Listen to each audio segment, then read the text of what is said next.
The galactic map ends at human space, and no one dares to ask why. In the silent vastness of space, the galactic map shimmered like a web of light across the command center of the High Council's flagship. Star systems blinked with their designated markers, civilizations traced in precise lines of influence and trade.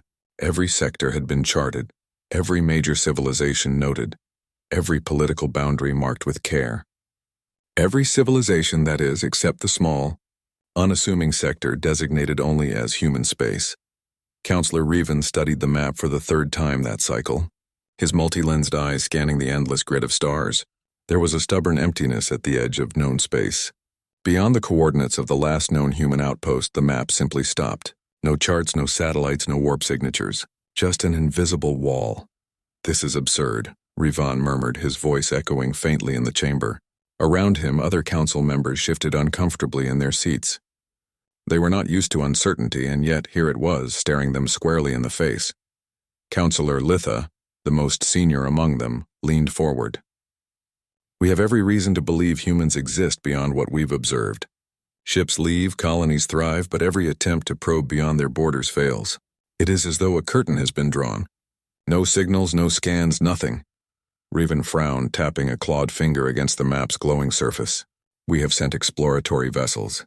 None have returned. We have dispatched communications probes. They vanish before they even enter the human sector. Are we truly to believe that their technology is so advanced that they can simply erase themselves from our perception?" Litha's gaze was steady. "It is not impossible. We have never faced a species with the combination of resilience, ingenuity, and unpredictability that humans demonstrate. But we are the Council, Revan. We must ask questions. We must push forward." No one spoke after that. There was an unspoken understanding among the council members. To question humans too directly was to invite misfortune.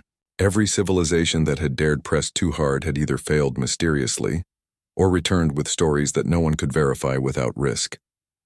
Far beyond the edges of mapped space, a small human fleet glided silently. Its hulls bore no symbols designed to attract attention. Even at warp, human vessels were nearly invisible to standard detection arrays. Captain Eli, a seasoned commander, surveyed the bridge of the flagship horizon. His crew moved with quiet precision, each aware that their mission required discretion above all else. "Status report," Eli requested, his voice calm but authoritative. Lieutenant Mara, stationed at the navigation console, replied, "We are approaching the boundary of charted space. Sensors indicate minimal interference. No detection by external civilizations. The region ahead is uncharted but stable." Eli nodded. "Good, maintain stealth protocols. Let's see how far we can go before curiosity becomes danger."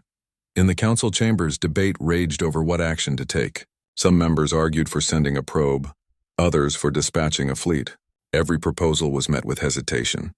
The humans were an anomaly, a variable no one could calculate, and yet, curiosity gnawed at even the most cautious counselors. Meanwhile, in human space, civilization thrived in ways that were both subtle and startling.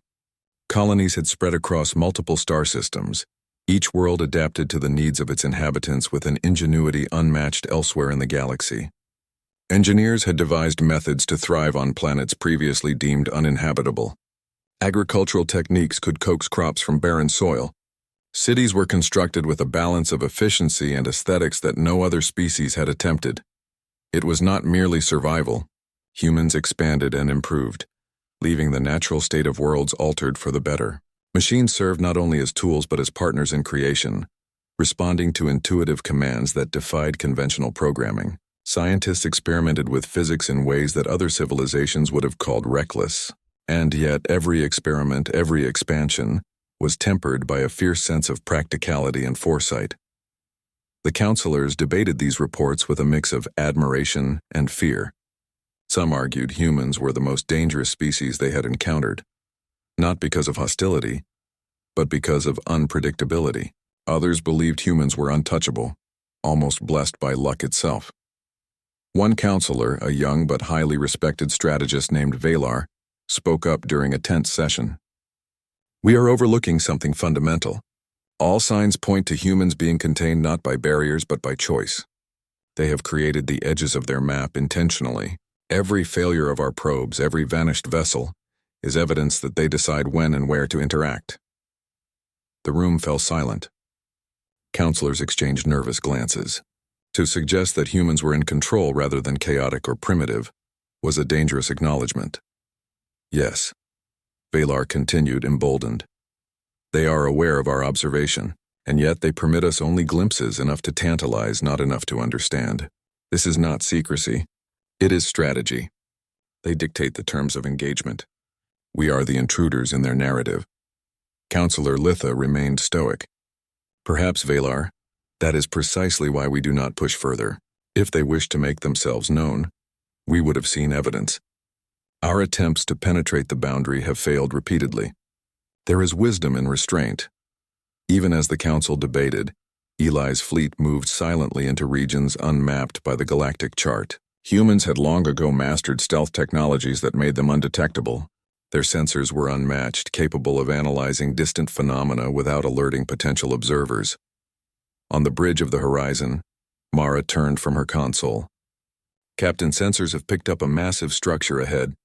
It appears artificial, but its scale is unprecedented. Eli's eyes narrowed. Coordinates. We need to see this for ourselves. The fleet advanced cautiously. The structure came into view. A colossal ring spanning the circumference of an entire planetary system, glowing faintly with controlled energy.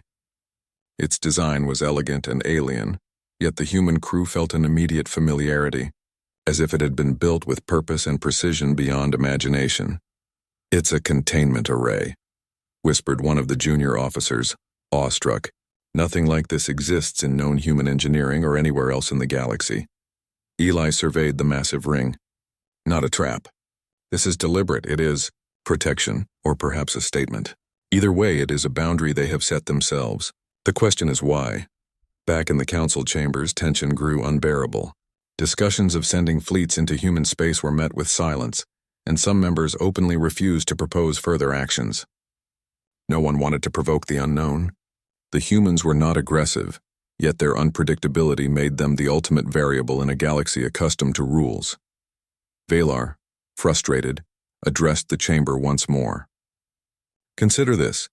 Humans have built a civilization that thrives at the edge of chaos, yet they have drawn a line we dare not cross. They understand risk in ways we do not.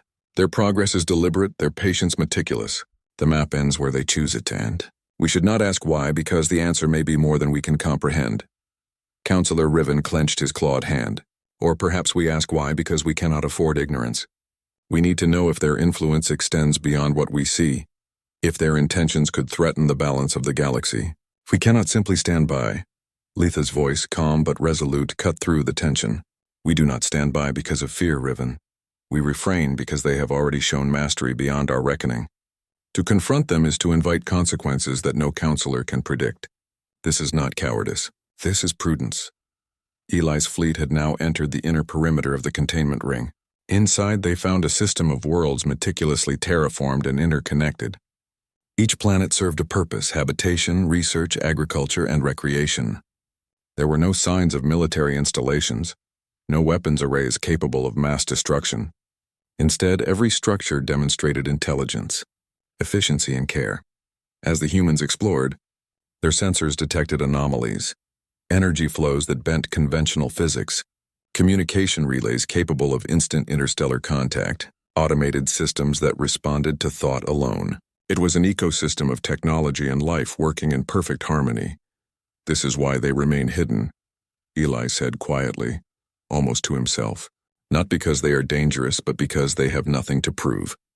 Their strength lies not in conquest, but in creation. The galaxy cannot understand them because it expects aggression, not ingenuity. Mara looked at him, eyes wide. Do you think they even know the council is watching? Eli considered this. They know. They always know.